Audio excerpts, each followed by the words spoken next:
Nakabili ako ng kotse na pang Need for Speed Underground. So yung mga batang 90s kilala nyo to. Underground 2, Hyundai Tiburon. Yan oh. Toblerone. Grabe. Very rare. Gandang auto to. Konting aayusin sa paint pero latang-lata naman siya. Orig-orig. Tapos 2-door siya.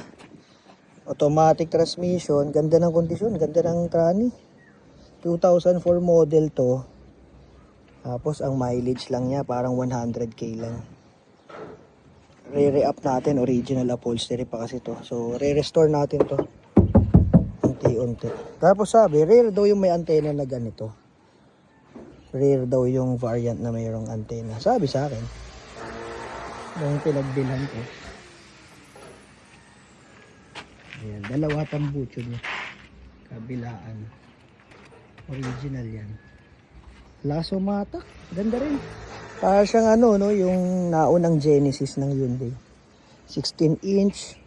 Yung mags, tapos disc brake, harap at likod.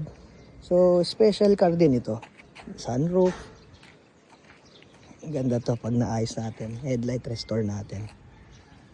Pero condition niya okay na okay, tsaka aircon.